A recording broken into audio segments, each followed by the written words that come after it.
everything is corn. French fries, potato chips, taco meat, soda, ketchup, mustard, yogurt, soup, cookies, mayonnaise, milk, beer, wine, bubblegum, ice cream, pickles, baby food. Even water bottles are made using corn. Virtually everything we put in our mouths is made with corn in some way, shape, or form. Even the meat you eat is made from animals that are fed corn, with a whopping 95% of the grain fed to livestock in America being corn. Corn is also in candles, crayons, cleaners, fireworks, paint, plastic, glue, insulation, antibiotics, aspirin, makeup, battery, explosives, and most importantly, ethanol, which is found in almost all the gasoline in America. That's right, even our cars run on corn. It's not just what we eat, it's in what we buy and how we fuel up. So just imagine what would happen if there was a corn shortage. Imagine what would happen if we couldn't grow it anymore. This one simple kernel is the difference between the modern world and us being blown back into the Stone Ages. You call it corn. We called it maize. We knew all about the goodness of maize, corn, before America was America. You can't escape corn. Our modern society is completely dependent on corn. And all of this corn is secretly making us sick, fat. It's destroying the environments while systematically robbing us of our money. But Big Corn doesn't want you to know any of this.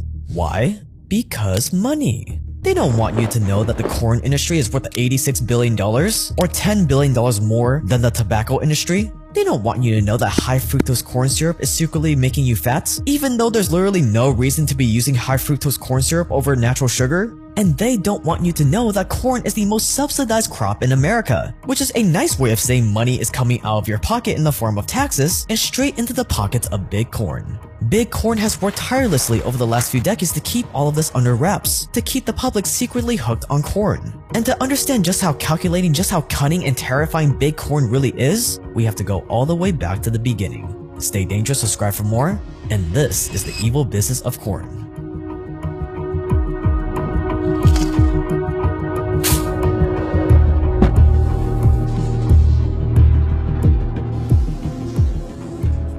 You want to know what's more powerful than Big Corn? Grammarly Go. Grammarly Go gives you a personalized generative AI assistant at the palm of your fingers as you type. For example, if you have a ton of emails to reply to like we do, instead of writing replies from scratch, simply click the Reply Quickly button in your email draft, and Grammarly Go will give you a summary of what the email is about and give you a few different ways to reply. And that is what makes Grammarly Go so special. Instead of just generating a generic reply, Grammarly Go fine-tunes the text it generates based on your unique context, your preferred voice, your writing goals, and the app you're writing in. In this case, it's this email in Gmail. Then just click the reply you want to go with. You can adjust the reply with the click of a button until you're happy with it, and then just insert it into your email. You can also highlight specific parts of an email you want help with, click the Improve It button, and then you can use Grammarly Go to improve it from there. And the best part is that this AI tool is even available on Grammarly's free tier. But if you use our link grammarly.com/JakeTrent05, you're gonna get 20% off Grammarly Premium. You are gonna be amazed at what you can do with Grammarly Go. So pause the video and click the link below right now. Thanks to Grammarly for sponsoring this video. Around 4,000 years ago, corn looked nothing like it does today. It looked more like a grass than a vegetable. Instead of the big lump with knobs that we all know and love today, come down today and try some corn, or we will sacrifice your newborn.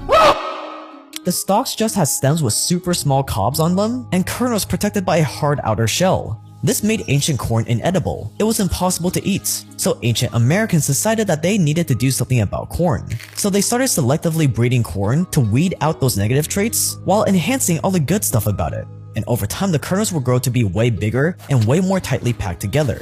The hard shell disappeared to reveal juicy, plump knobs that were way better suited for eating. So corn transformed from little stems to the huge edible cobs we know today.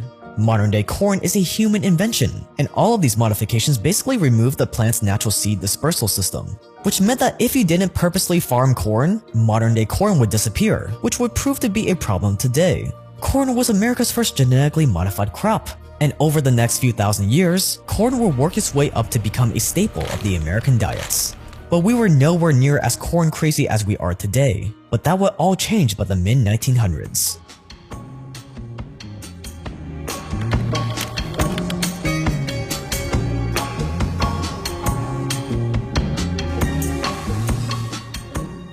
In the mid-1900s, the US government noticed that crop production was stagnating and it was making them really nervous. With the country's population rising, they needed to produce more food than ever before, because nothing threatens your world more than a hungry population. But American farmers just couldn't ramp up production, so the government turned their attention towards corn. Even though corn wasn't a very nutrient-dense or reliable crop, corn had one super important trait: you could easily modify it. After all, if the ancient Americans could modify corn into whatever they wanted, imagine what we could do. So the US government started pouring a ton of money and attention into this one crop. They built irrigation systems. They developed new industrial fertilizers to keep up with how much nitrogen corn needed.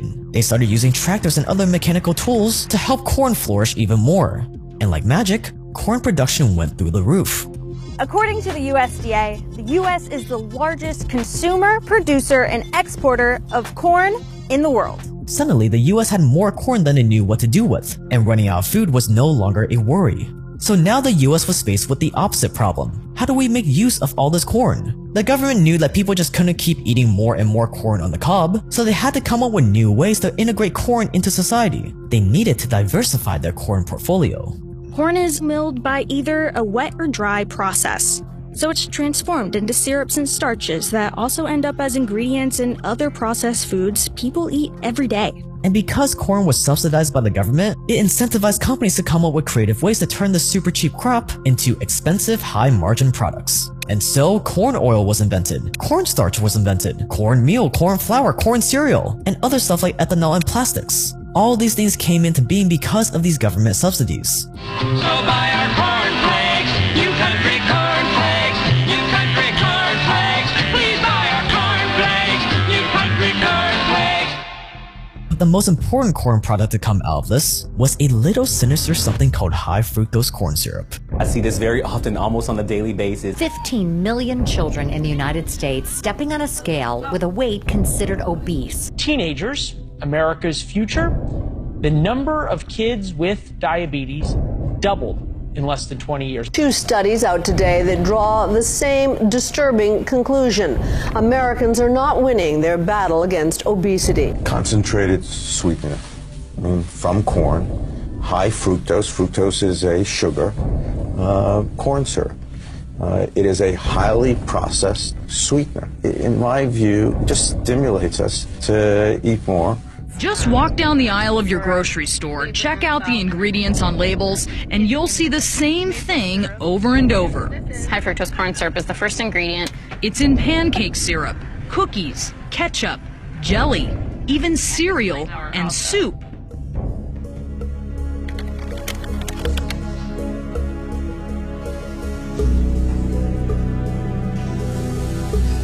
High fructose corn syrup is one of the main reasons why corn is everywhere these days. It's pretty much impossible to find any processed food that doesn't have high fructose corn syrup in it. And this stuff is really terrible for you. High fructose corn syrup has crept into our food supply over the last few decades. Now, compared to regular sugar, it's cheaper, it's sweeter, and it's absorbed much more quickly by the body. Fructose was initially thought to be a better choice for diabetics due to its low glycemic index.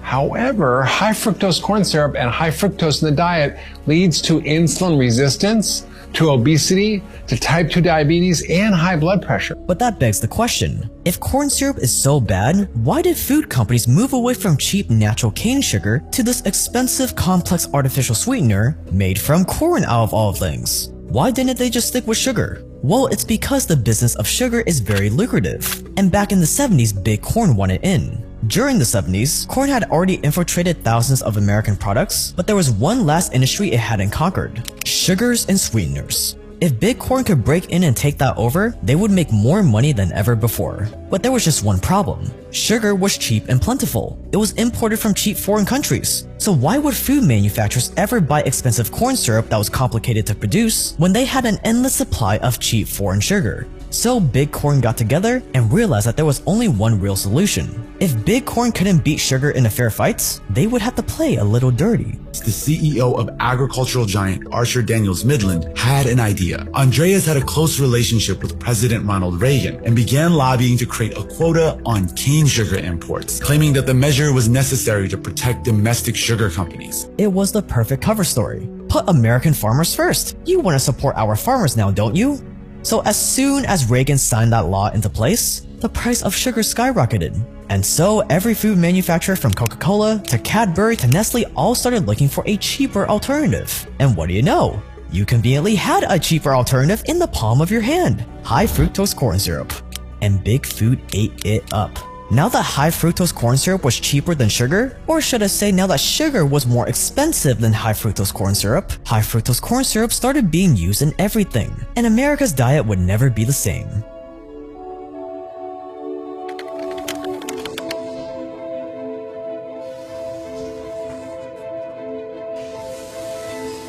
Today, corn has infiltrated every single aspect of our modern society, like what we covered in the beginning of this video.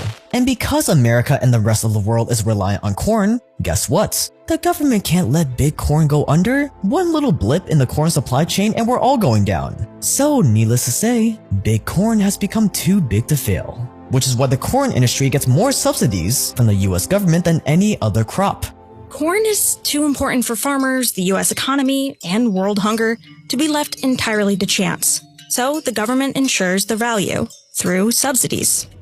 And remember, subsidies is just a gentle way of saying the government takes money out of your pocket at the point of a gun and puts it into the pockets of big corn. From 1995 to 2010 alone, the corn industry was awarded around $90 billion in subsidies. $90 billion! And it's not like your money actually goes to nourishing the country, like they want you to think.